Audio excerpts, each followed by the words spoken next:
Do you believe it? Sometimes, out there in the winter woods, what you see isn't death at all. It's a mystery waiting to change your life forever. Picture this: across a stretch of snow so white it burns your eyes lies a small, dark shape at first glance, nothing more than a forgotten log. But then, you realize it's a person.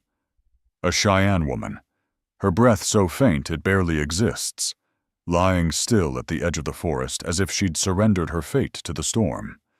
Before we step deeper into this story, don't forget to subscribe and drop a comment telling me where you're watching from, because every word you leave behind is like firewood on the flame that keeps these frontier tales alive. And I promise you this, what you're about to hear isn't just another story. It's a jagged tear through history itself, filled with wounds, choices, and an unexpected kind of redemption. Winter in Sierra Bluff was no friend.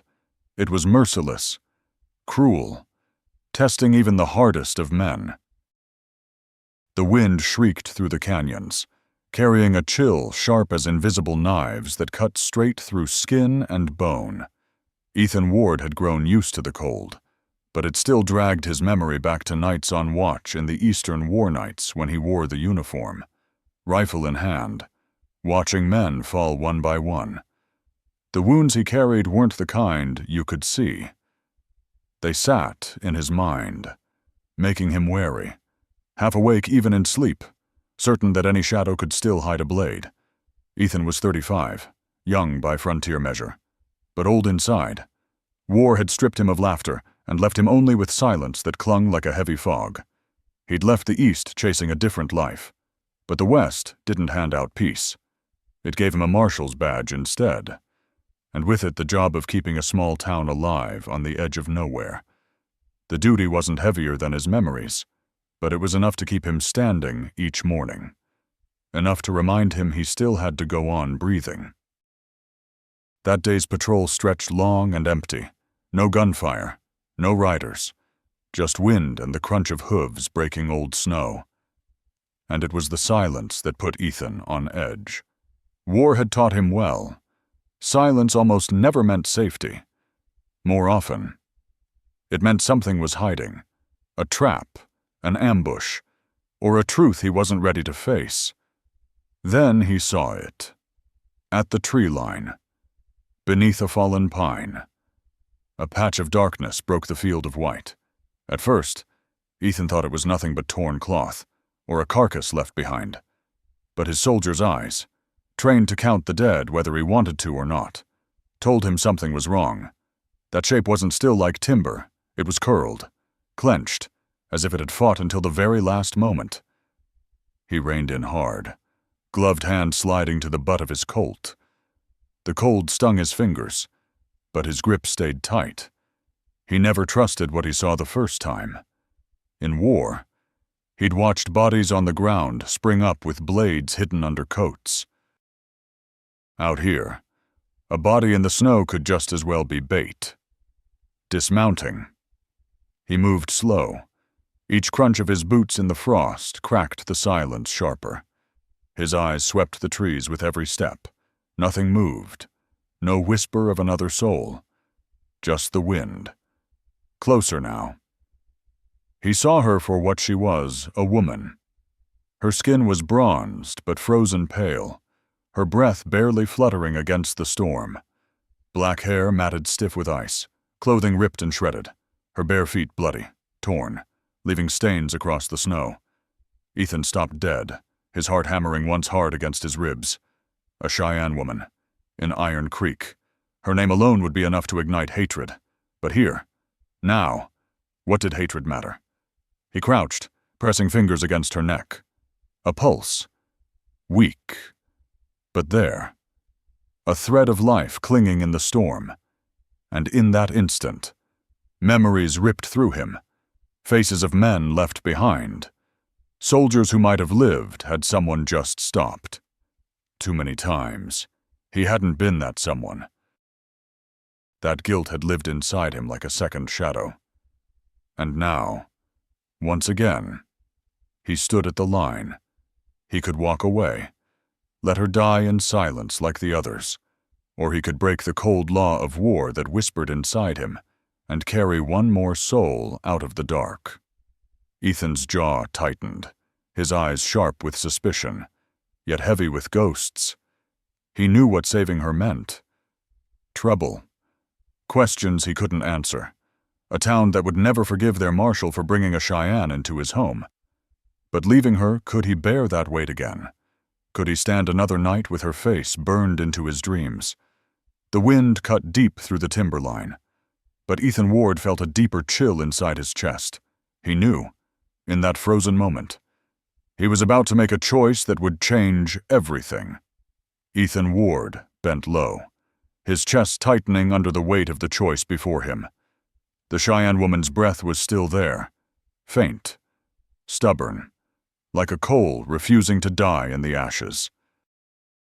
He knew that if he turned his back, if he rode just a few more miles, the storm would finish what had been started. She would vanish into the white and leave nothing behind. But that very thought anchored his boots to the ground. He'd left too many bodies behind on battlefields back east, and their shadows followed him still. To add another soul to that endless parade this time, he couldn't do it. He slid his arms under her frail body. The cold from her skin bit into him, but he held tighter. She weighed almost nothing. Light as the nameless graves he remembered from the war, lives too thin to fight back against the world. When he lifted her, her head tipped against his chest, lips cracked and whispering a sound too soft to catch. A name, maybe, or just the last rattle of breath. But for Ethan, it was enough to lock his decision like iron. He drew his coat around her broken body, covering the tattered remains of her dress. His horse shuddered at the new weight, but Ethan pressed his heels, guiding it toward the trail that would lead him back to his cabin in the Sierra Bluff Range. Each hoofbeat striking through the snow seemed to drum a rhythm for the fragile life in his arms. The wind whipped his face raw. Ethan's heart surged with every stutter of her breathing, terrified each pause might be the last. He pulled the coat tighter, trying to pass what little warmth he had into her, praying she wouldn't slip away before they reached shelter. And in that fear, he felt something he hadn't in years, the spark of belief that death didn't always have to win. When the cabin finally came into sight beneath the snow-laden pines, Ethan let out a breath he didn't know he'd been holding. Smoke still trailed faint from the chimney, his fire not yet gone. He kicked the door open, carried her inside, and laid her on the narrow bed that had always been his alone. Tonight it was no longer just his. It was the line drawn between life and death. He stoked the stove, hands unsteady on the match though they'd never shaken in a gunfight. He boiled water, set broth to warm, then turned back to the bed. In the lamplight, her injuries stood clear bruises dark across her ribs, a shoulder marred by an old burn, skin torn where she'd been thrown or dragged. Ethan froze, anger rising sharp. They hadn't just abandoned her in the cold, they'd broken her first. But fury could wait. Keeping her alive came first. He dipped a cloth, pressed it gently to her lips. Her eyelids fluttered, and for an instant her gaze locked on his dark eyes full of fear. Not the fear of death. She had already given herself to that. This was the fear of what a man might take before it came. Ethan held her stare, voice low. Steady as an oath, you're safe here. I won't hurt you. Simple words, but they carved through the silence like a promise. Her eyes slid shut again, and her breathing leveled just enough to ease the knot in his chest. Ethan sat in the chair beside the bed, firelight painting his shadow on the cabin wall like a sentinel. Hour after hour, he kept watch, listening to the fragile rise and fall of her chest. Deep down, Ethan knew this wasn't just about saving her. It was about saving what was left of himself, the part of him the war hadn't already buried. The cabin, once filled with nothing but his own silence, now held another heartbeat, faint but real, and that sound filled a hollow he hadn't even realized was starving. That night, Ethan didn't sleep. One hand rested close to his Colt out of habit, the other still sore from carrying her weight across miles of snow. But as the fire burned low, he understood something quiet and undeniable. Sometimes one small act, dismounting a horse, lifting a dying woman, was enough to change the course of 2 lives. And Ethan Ward knew, with a certainty carved deep into the marrow of his bones, that he had just stepped onto a path there'd be no turning back from. Morning light slipped through the cracks in the cabin wall, carrying the faint scent of old smoke. Ethan Ward stepped back inside with a bucket of fresh water and froze at the sight her eyes were open, not clouded and distant like the night before, but sharp, awake, and fixed on him with unblinking caution. She studied him the way a cornered animal studies a stranger measuring, braced for threat. Ethan set the bucket down slow, making every move careful, deliberate, as though the wrong gesture might shatter what little calm there was. "You're awake," he said, voice rough but steady. "Name's Ethan Ward, Marshal of Iron Creek." She gave no answer, only sat up, clutching the blanket tighter around herself, eyes locked on him. Her body was frail, but her will was plain. She would not bend. Ethan knew that look. He'd seen it in prisoners during the war, in men dragged from the brink of death. It wasn't trust. It was survival, pure defense. He poured water into a tin cup, held it out. She stared at it a long moment before taking it with trembling hands. Even as she drank, lips cracked with thirst, her eyes never left him, waiting for a slip. Ethan didn't look away. He let her watch, let her decide if there was anything in him to fear. Her name came then, hoarse, jagged, as if torn from stone. Talia. One word, but it changed everything. She was no longer a nameless shadow in the snow. She was a person again.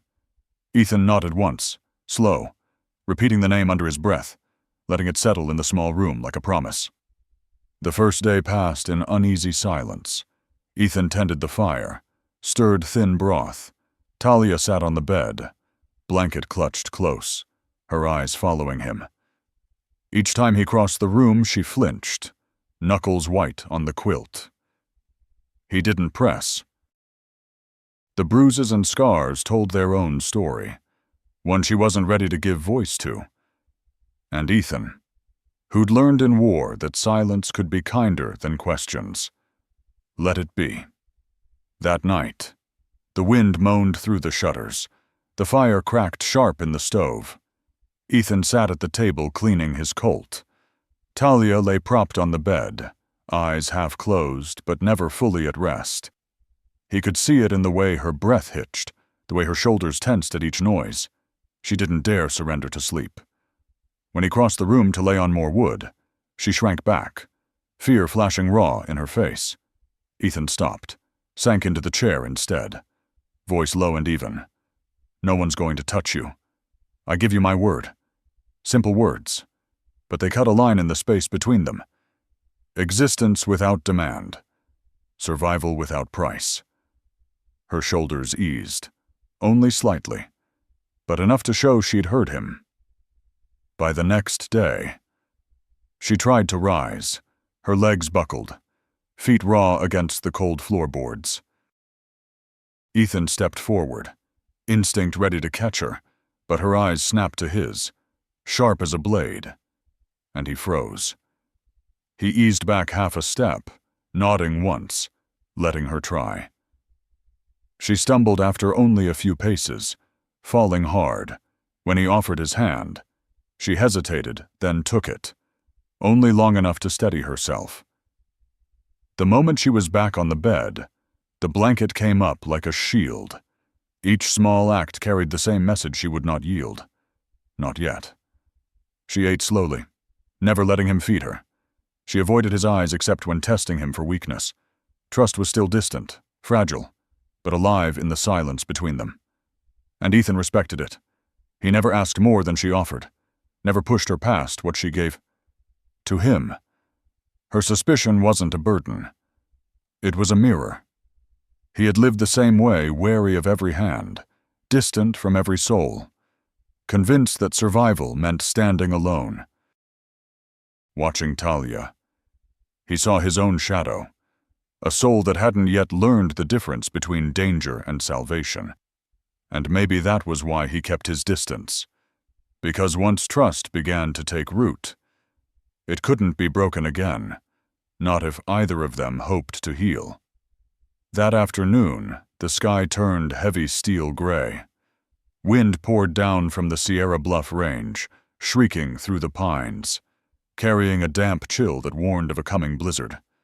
Ethan Ward stepped outside, scanning the clouds curling like smoke from a forge, then pulled his coat tighter. He'd lived through winters back east, and experience told him tonight would be long.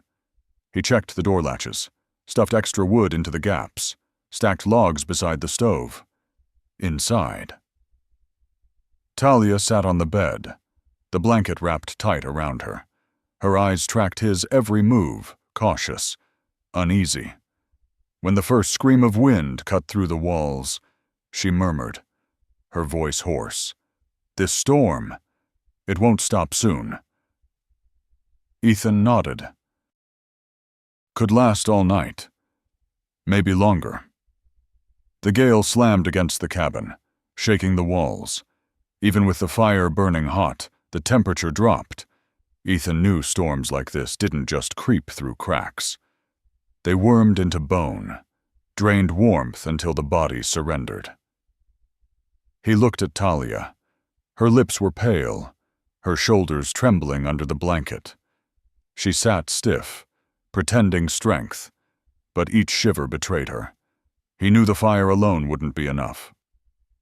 He set his Colt down on the table and crossed to the bed. Talia flinched, eyes wide, clutching the quilt like armor.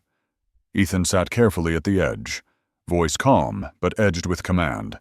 "You won't survive the night shaking like that. Fire won't cut it. The only way through a storm like this is body heat." Her breath caught, sharp and uneven. Fear flickered across her face, not fear of death, but of what he might take while she was helpless. Ethan met her eyes, steady and unflinching. "I won't touch you beyond what's needed. I just want you alive. The choice is yours." The cabin filled with tense silence, the storm howling like a beast outside. Finally, Talia gave the smallest nod, a surrender not to him, but to survival. Ethan pulled off his boots and lay down beside her, careful not to crowd. The blanket covered them both. At first, her body stayed rigid, turned half away. He didn't move, letting his warmth slowly seep across the narrow space. Minutes passed. Her shivering grew harsher until at last she edged closer. Her forehead brushed his shoulder. One trembling hand pressed against his chest. He felt her pulse racing, frantic, but he stayed still, breathing slow, body steady, offering only heat. Gradually, her tremors eased, her breathing steadied, still uneven but no longer frantic. In the lamplight, Ethan studied the tangled strands of her hair against the pillow, the cracked lips, the exhaustion etched in every line of her face. She hadn't given him trust, not yet, but she had allowed him to be her refuge against the storm. Something stirred in Ethan's chest. Not desire, but the old instinct war had tried to burn out of him the need to protect. For the first time in years, he didn't feel like a man surviving alone. He felt like a man holding another's life in his arms. Outside, the blizzard raged, snow pounding the roof until the cabin shook, but in that narrow space between them, warmth pushed back against the cold. Talia whispered then, voice barely more than breath against the wind. I thought, I would die out there. I closed my eyes and waited. Ethan turned, catching her gaze in the dim light. There was no gratitude in her eyes, yet only raw, painful honesty. "Not while I'm here," he said, voice rough but steady. Neither of them slept.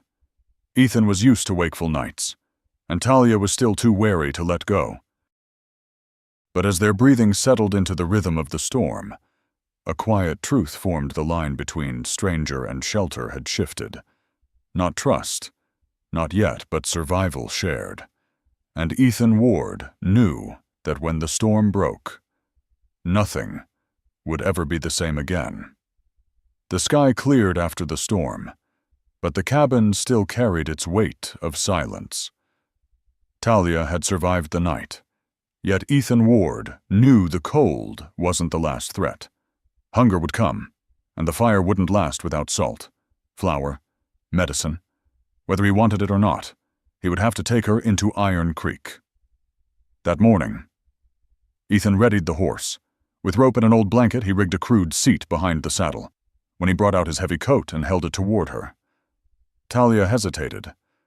Her eyes were wary, but in the end she slipped it on. It swallowed her frame, hanging loose to her knees. Ethan gave a short nod, no words needed, and offered his hand. She placed her palm lightly on his shoulder, just enough to climb up. Nothing more.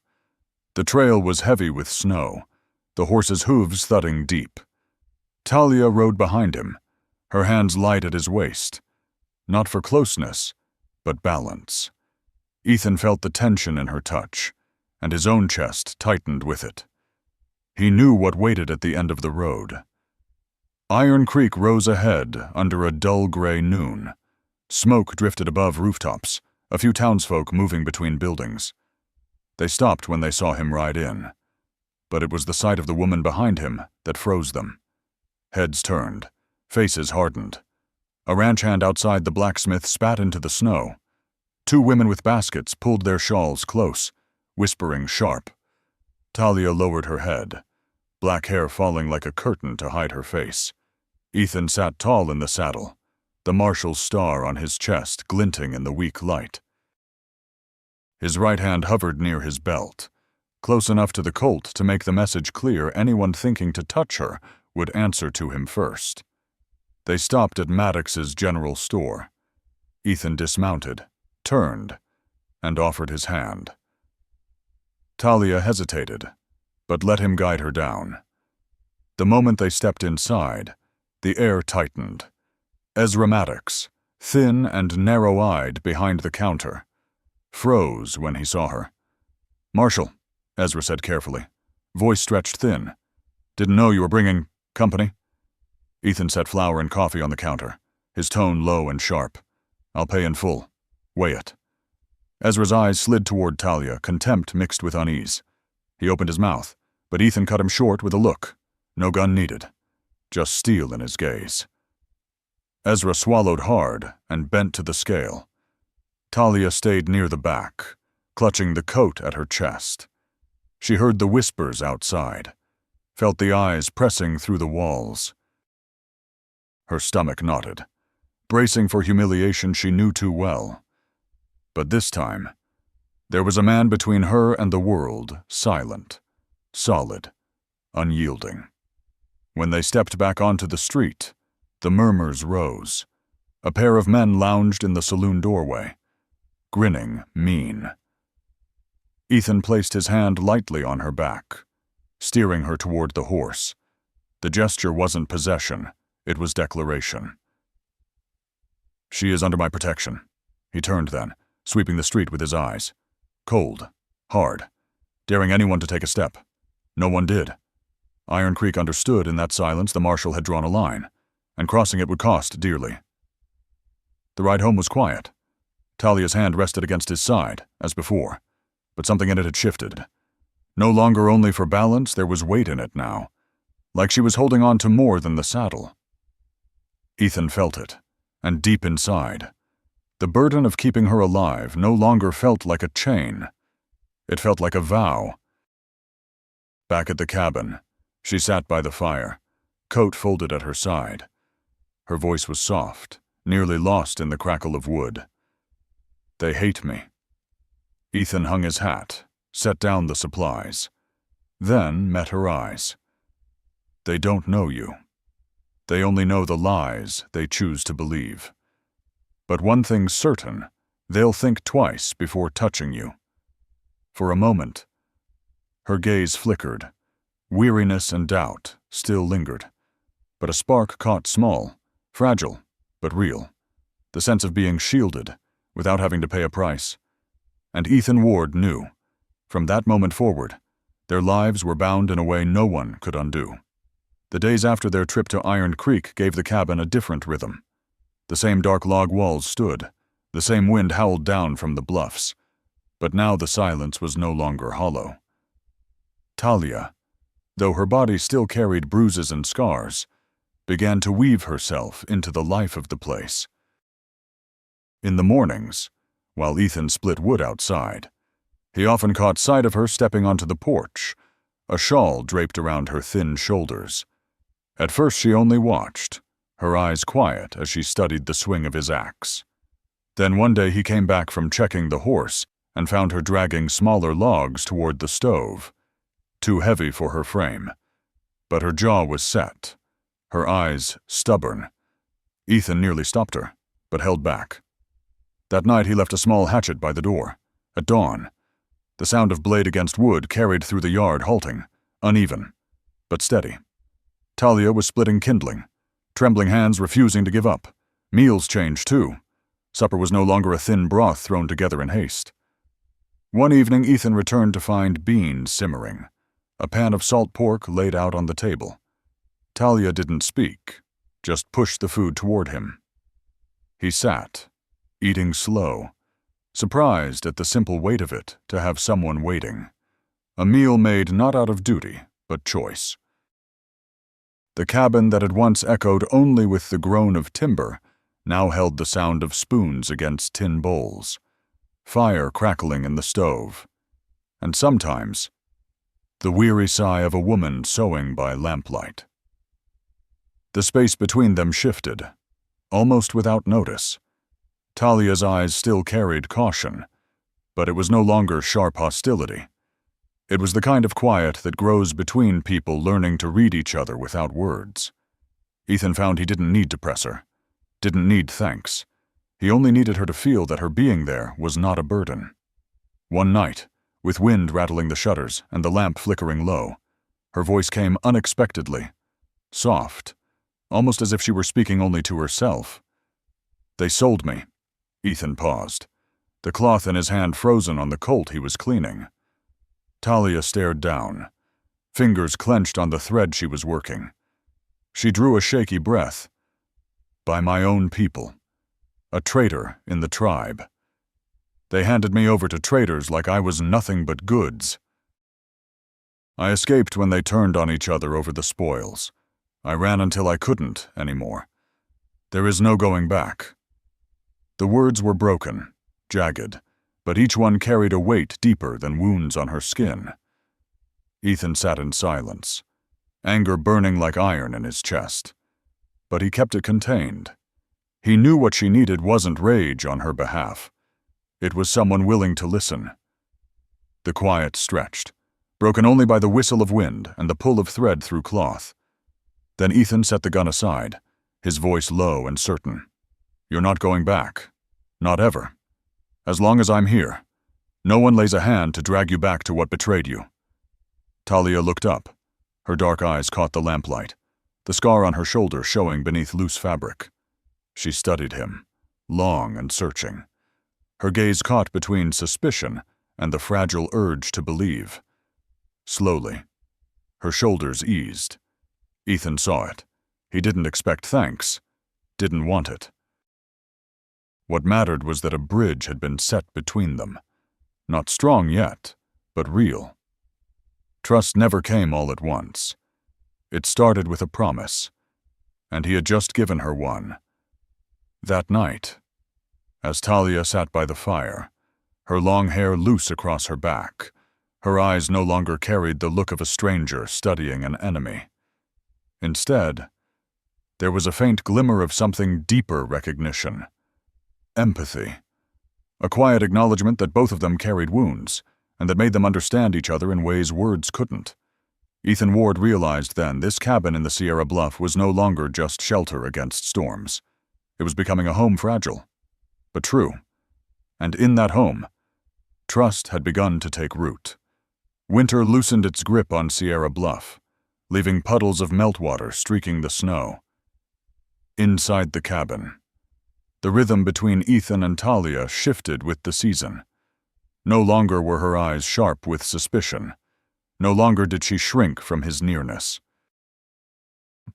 Now, when Ethan returned from patrol, the first sight that met him was Talia by the fire stacking wood, tending a pot, or brushing her dark hair in the glow of the flames.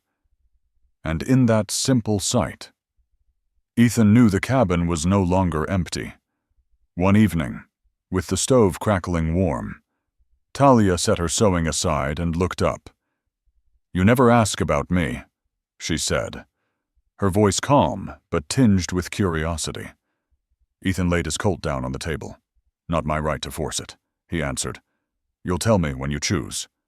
Her eyes softened, touched by something unspoken. After a moment, she rose, moving closer. Her shadow stretched across the wall, and when she stopped in front of him, her hand brushed his cheek, hesitant, trembling, but real. Ethan held still, breath tight in his chest. Then her lips found his, tentative as a question. He answered slow, steady, with the patience he'd carried through long, silent months.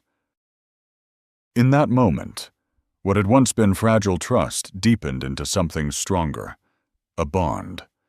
Talia was no longer only the woman he had carried from the snow, but the woman who chose to stand beside him.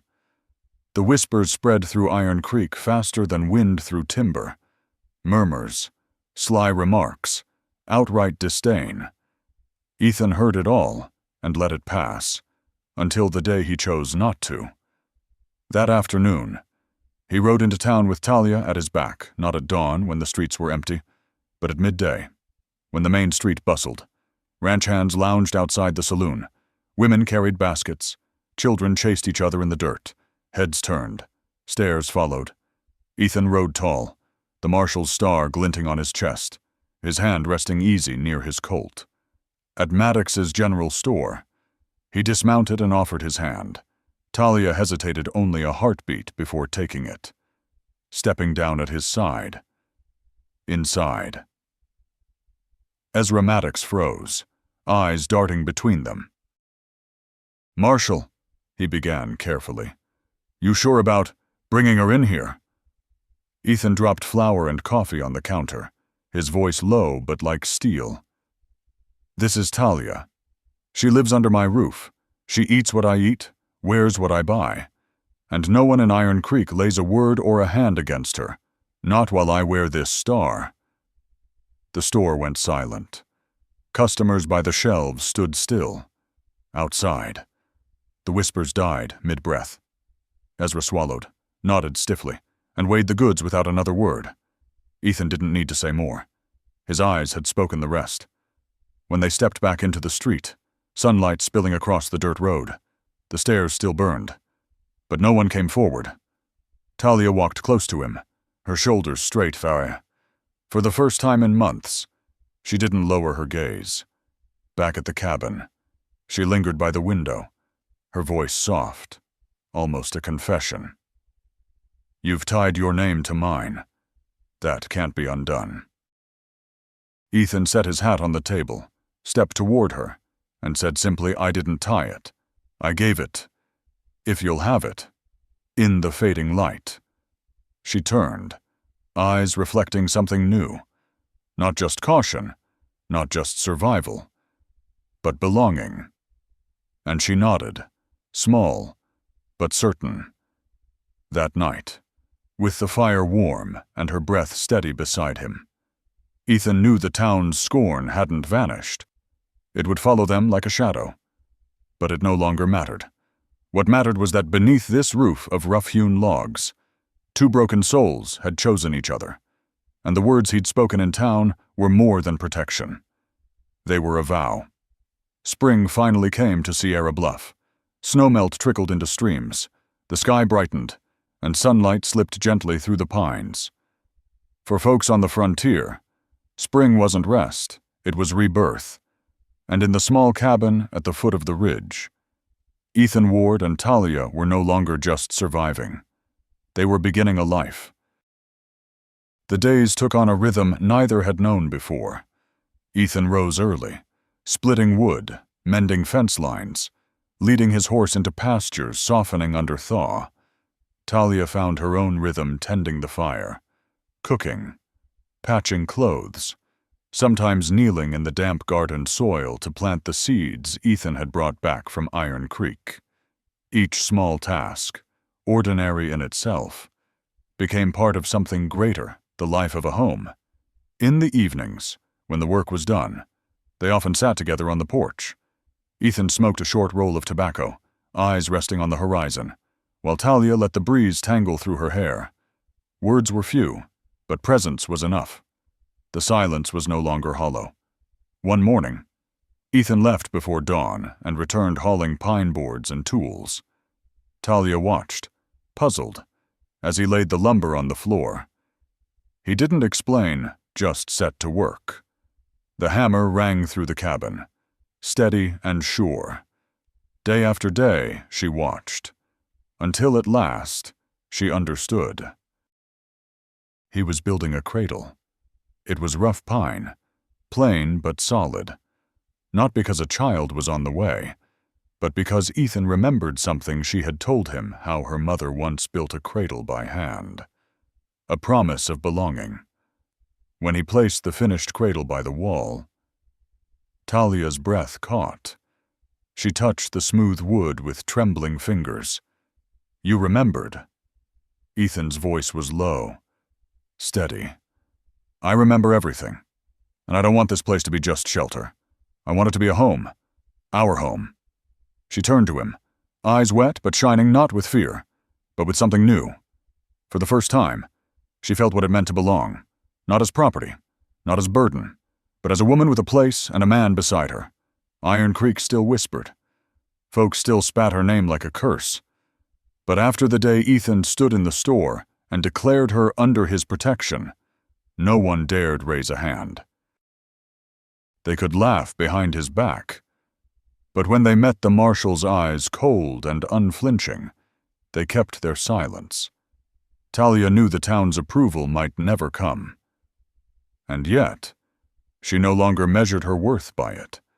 Outside was wind and judgment. Inside was firelight, the knock of hammer on pine, the quiet oath in Ethan's arms. At night. They lay beneath the heavy quilt, no longer separated by caution. Talia rested her head on his shoulder, her hand clasped firmly in his. Ethan was a man of few words, but each squeeze of his hand was a vow. She was no longer someone he had rescued. She was his partner, his equal, and he was hers. The cabin had become more than walls against the storm. It was a sanctuary. The cradle in the corner was more than furniture. It was a promise, a reminder that whatever the future held, they would not face it alone. And you, listening to this story, what do you think after everything Ethan has endured? After all Talia has lost? Do they not deserve peace? Do you believe love can take root even in the hardest soil of the frontier? If you do, leave a comment. Give them your blessing. Because sometimes, a single word of faith can be enough to keep a flame alive. Their story isn't finished. Beyond the ridge, Iron Creek still waits with sharp eyes and sharper tongues. But for now, as spring spreads across the land, Ethan Ward and Talia have found what once seemed impossible belonging, happiness, and a home that is truly theirs.